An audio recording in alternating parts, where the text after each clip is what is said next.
일에 대해서 사실 분노하시는 많은 분들이 계시잖아요. 이게 정말 무고라고 본다면 경찰이 뭐 압수수색을 하든 이 사람이 어떤 근거에 의해서 신고를 한 건지 그 친구라는 사람도 불러서 조사하고 당신은 뭘 본 거냐, 뭘 보고 그런 얘기를 했냐, 이걸 다 조사해가지고 이 사람들 지금 거짓말하고 있는지 아닌지 이런 거 다 따져봐야 되잖아요. 근데 이런 거 하나도 안 따지고 딱 가면 무고 조사는 1시간 이내에 끝내는 경우가 엄청 많아요. 결론이 정해져 있는 겁니다. 이거 무혐의로.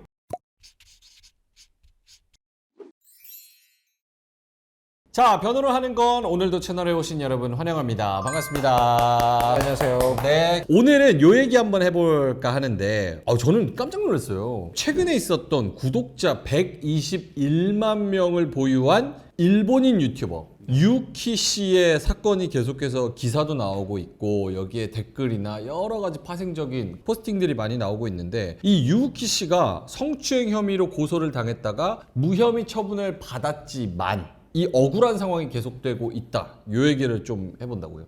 이분 같은 경우에는 저도 굉장히 즐겨보는 유튜버라서 진짜 처음에 너무 깜짝 놀랐거든요. 강제추행이지 뭐니 이런 얘기가 나와가지고 근데 지금 그 사건 자체뿐이 아니라 그 앞뒤 얘기부터 시작해서 이게 과연 무고가 안 되는 것이 맞느냐 이제 이런 문제로 지금 달아오르고 있는 것 같습니다. 그래서 모르시는 분들을 위해서 간략하게만 설명을 드리자면 성인 방송 여자 BJ가 있습니다. 밀키라고 자기가 성추행을 당했다라고 주장을 하는 사람인데요. 2월 27일에 자기의 SNS를 통해서 유튜버 유키랑 술자리를 가지는 도중에 성추행을 당했다. 이거를 자기 SNS에 계속 이야기를 합니다. 그러면서 유키라는 이 유튜버는 얼굴이 공개된 적이 없는 유튜버인데 이 사람 사진을 그냥 무단으로 올려버려요. 그러면서 이렇게 생겼는데 내가 스킨십 하는 거 허락해줬겠냐 이러면서 조롱까지 합니다. 그렇게 하면서 밀키 스스로 자신이 유키의 얼굴을 도찰한 거 맞다. 그리고 만취 상태인 유키의 폰을 훔쳐서 무단으로 열람해서 셀카 사진을 빼온 것이 맞다. 이것도 그래서 또 인정하기도 했습니다. 근데 이 BJ 밀키가 내가 겪은 이야기를 직접 말한 게 아니라 지인이 그렇게 목격을 했다고 하더라 라는 표현을 사용하면서 우리 유키랑 나랑 둘 다 술 마셔서 술 취해서 제정신이 아니었다. 그래서 내 입장에서는 지인이 그렇게 봤다고 하니까 그렇게 이야기할 수밖에 없지 않느냐 이런 주장을 하면서 본인의 책임을 또 다른 사람한테 전가하는 그런 형태도 보였습니다. 유키가 이제 반박을 했는데요. 채널 게시물을 통해서 밀키가 지금 얘기하고 있는 건 사실이 아니고 무혐의 받았고 불송치 처분을 받았음을 알렸고 무고 혐의로 밀키도 고소를 했다. 그리고 유키가 한국에 방문했을 당시에 밀키가 성폭행, 성추행 피해를 주장하고 무고 고소를 했으며 밀키의 사촌 오빠라고 주장하는 사람한테서 합의금 8천만 원 달라.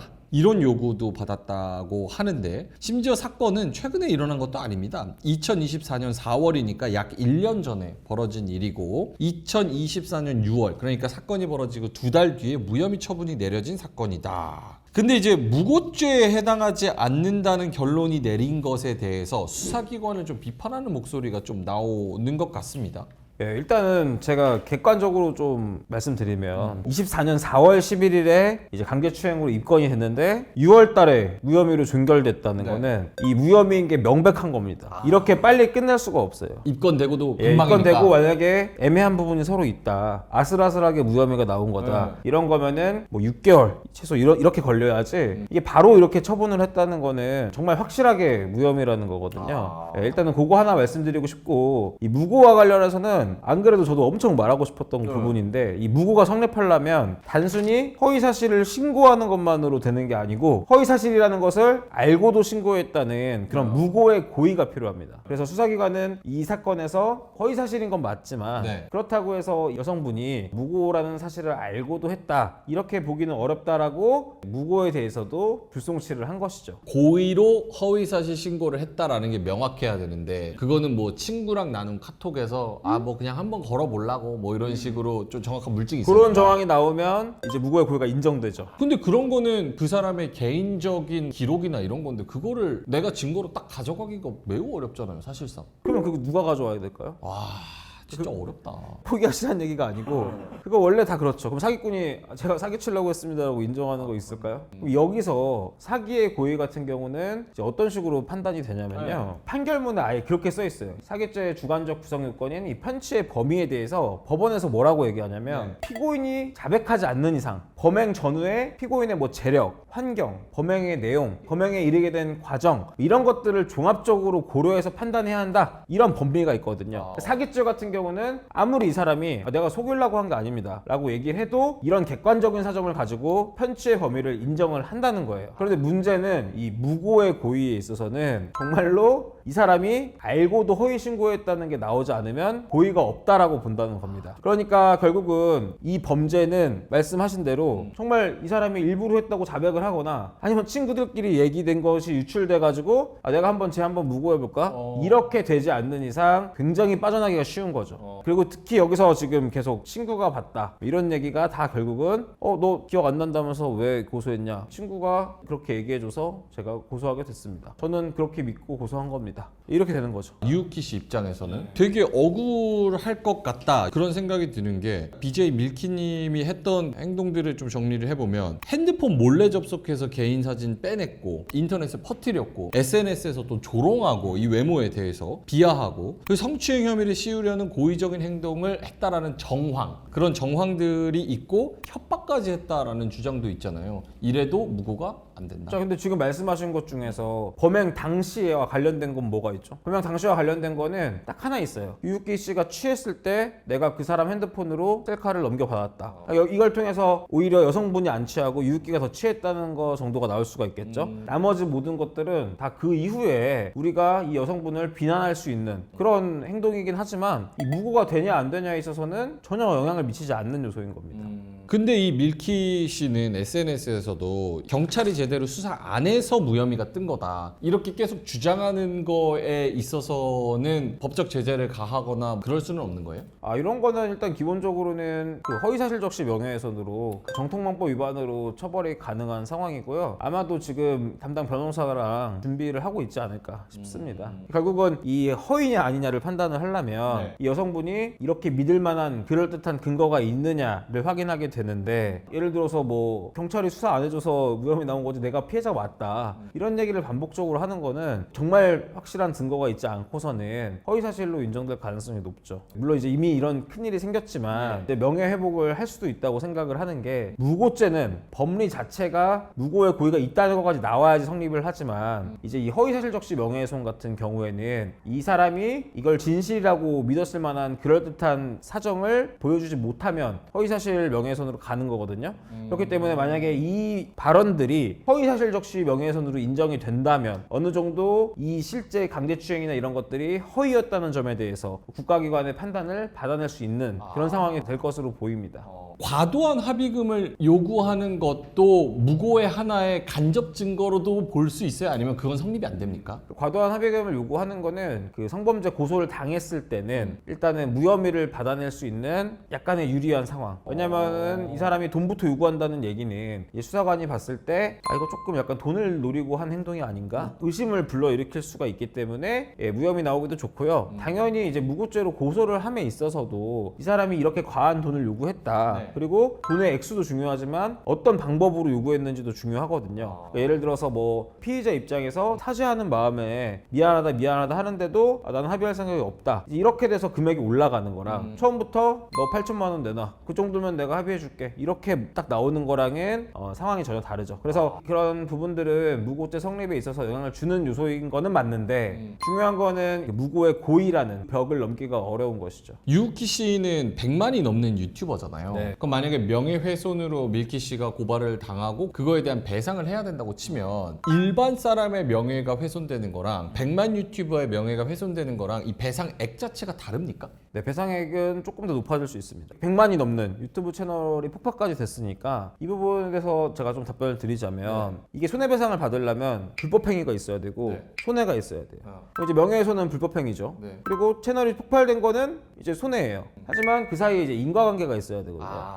근데 이거는 예를 들어서 내가 그런 허위사실에 의한 적시 때문에 정신적으로 힘들었다. 이거는 말이 되죠. 하지만 그런 허위사실 유포 때문에 내가 유튜브 채널을 삭제했다. 이 부분에 있어서는 인과관계가 인정되지 않을 가능성이 높겠죠. 그렇기 때문에 정신적 위자료는 인정되지만 이 채널 폭파에 대한 경제적 배상은 받을 수가 없는 것이고, 당연히 유명한 사람일 경우에는 모두가 그 사람에 대해서 알고 있는 사람이 많기 때문에 명예에 대한 그런 금액도 높아지는 건 맞거든요. 유명한 사례 하나 말씀드리면 유시민 씨하고 한동훈, 내가 계좌 추적당했다, 이걸로 이제 소송 난 게 그게 3천만 원입니다. 그 정도로 영향력을 미치는 사람들이 한 행위도 3천만 원밖에 안 나온다는 걸 보면 이제 보통의 경우에는 그것보다도 더 낫다라고 볼 수가 있겠죠. 아, 그러면 명예훼손이라는 그런 법적 테두리에서 어느 정도가 상한이다 배상액이 뭐 그런 것도 좀 정해져 있어요? 금액적으로 딱 정해져 있는 건 없는데 모든 요건을 다 갖췄을 때 1억 정도를 상한으로 봅니다. 만약에 그럼 유키 씨가 채널을 그대로 유지를 시켜놨는데, 그러니까 내가 들어오는 수입 금액이 뚝뚝뚝 떨어지는 게 어느 정도 평균적으로 좀 증명이 된다. 그러면 그걸 100%다 보전받아가지고 손해배상으로 받을 수 있어요? 네, 법률상으로 가능합니다. 채널은 그대로 유지되는데 이 사건 전후로 확실하게 이게 원인이 돼서 금액이 감소된 게 확실하다. 그 정도가 인정이 되면은 그 부분은 이제 손해배상으로 들어갈 수 있습니다. 궁금한 게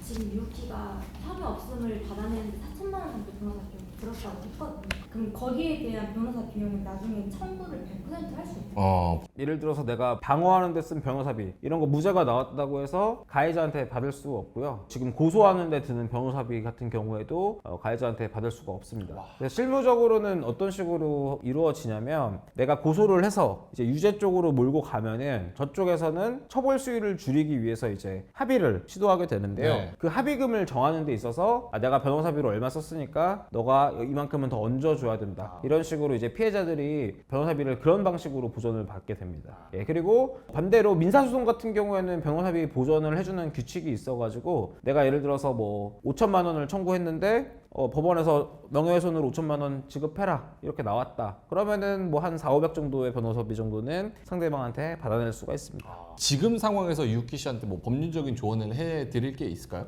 법리적으로 조언을 해줄 건 없고요. 그냥 이제 힘내시라고 저는 방송 잘 봤다 이렇게 말씀드리고 싶고, 일단은 이 일에 대해서 사실 분노하시는 많은 분들이 계시잖아요. 그분들께 꼭 하나 드리고 싶은 말씀이 있는데, 사실은 이게 정말 무고라고 본다면 경찰이 뭐 압수수색을 하든 이 사람이 어떤 근거에 의해서 신고를 한 건지 그 친구라는 사람도 불러서 조사하고, 당신은 뭘 본 거냐, 뭘 보고 그런 얘기를 했냐, 이걸 다 조사해가지고 이 사람들 지금 거짓말하고 있는지 아닌지 이런 거 다 따져봐야 되잖아요. 근데 이런 거 하나도 안 따지고 저도 이제 무고로 고소해봤습니다만 딱 가면 무고 조사는 1시간 이내에 끝내는 경우가 엄청 많아요. 그러니까 1시간 이내에 조사가 끝난다는 거는 결론이 정해져 있는 겁니다. 이거 무혐의로. 그러면 이제 수사관도 그냥 고소장에 있는 얘기들 받아 적다가 그런 식으로 물어보는 거야. 그러면 그 여성분 입장에서는 오해했을 수도 있겠네요. 이렇게 물어봐. 근데 거기서 만약에 고소인이 아니요 그런 건 아닌데요 이렇게 얘기를 해도 아니 근데 이러면 이럴 수도 있잖아요 이렇게 딱 떠봐요. 계속. 그래서 거기서 그런 부분은 그럴 수도 있을 것 같습니다 이렇게 나오면 이제 그 문구를 따서 고소인 주장에 따르더라도 여성분이 충분히 의심을 할 만한 상황이었던 걸로 보이기 때문에 이거는 무고의 고의가 없다. 이런 식으로 그냥 수사가 끝납니다. 당연히 무고의 고의를 입증해야 된다. 이거 맞는 말인데요. 이 말을 그냥 믿어주기에는 경찰에서 정말 그러면 무고죄 전체 고소된 건 중에 몇 건 유죄로 인정해서 송치시켰는지 그 비율을 확인해 봐야 됩니다. 예. 주로 이제 무고는 성범죄랑 또 많이 엮여 있으니까 이 성폭행이나 성추행 뭐 요런 관련된 범죄의 형량 대비해서 무고의 형량은 어때요?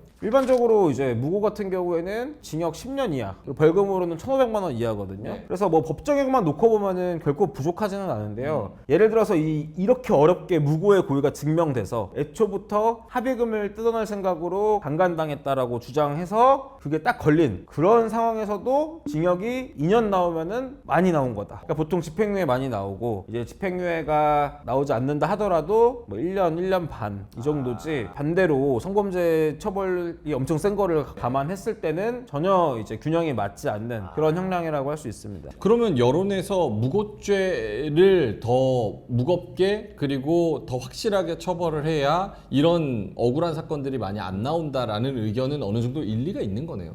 무고죄 형량 강화 이거는 아무 의미가 없다 제가 생각했어요. 그건 왜냐면 의미가 지금도 없다. 10년 이하 징역할 수 있는데 안 하잖아요. 예를 들어서 무고죄 형량을 30년 이하로 한다고 해서 10년 살겠습니까? 어차피 그거는 아주 공허한 얘기고 현실적으로. 정말 중요한 건 이 무고의 고의를 어떻게 증명할 것이냐. 난 친구 말 듣고 한 건데요. 이 얘기 듣고 넘어갈 거냐 아니면 친구 불러 조사할 거냐. 이런 디테일들을 고쳐야 되는 거예요. 그 경찰청 통계에 들어가 보면은 사건 입건된 수 중에 혐의 있다고 봐서 송치된 건수 비율과 무혐의로 간 비율 이런 것들 다 볼 수가 있거든요. 이런 것들을 가지고 도대체 왜 무고는 이렇게까지 송치가 안 되는 거냐, 경찰 너네 조사 똑바로 하고 있는 거냐, 이런 부분들을 감시하고 문제 제기를 계속 할 수 있는 게 훨씬 더 도움이 된다고 저는 생각을 합니다. 알겠습니다. 요걸 보시는 분들이 뭐 유키 씨 뭐 사건을 보고 이런 억울한 일을 당하지 않기 위해서라면 어떤 행동을 선제적으로 좀 해야 된다. 이런 법률적인 조언도 있을까요? 이런 얘기 하면은 보시는 분들 싫어하실 것 같은데 믿을 만한 사람이 아닌 인터넷에서 만난 사람하고 술 취할 때까지 마시면 안 된다. 사실 이 경우에는 유키 씨 사건 제가 정확히는 모르지만 그래도 운이 좋았다고도 볼 수 있는 게 가게 내부에 CCTV가 있었다고 하더라고요. 그러니까 그 CCTV가 있어가지고 이렇게 빨리 무혐의로 벗어날 수가 있었던 거예요. 근데 또 한편으로는 황당하죠. 이렇게 CCTV가 있는데도 무고가 안 된다. 진짜 황당한 일인데 내 몸은 내가 지켜야 되니까 항상 긴장하시고 뭐 취하시지 마시고. 자, 그럼 오늘 유키 씨 사건 그리고 밀키 씨 사건 한번 다뤄봤고요.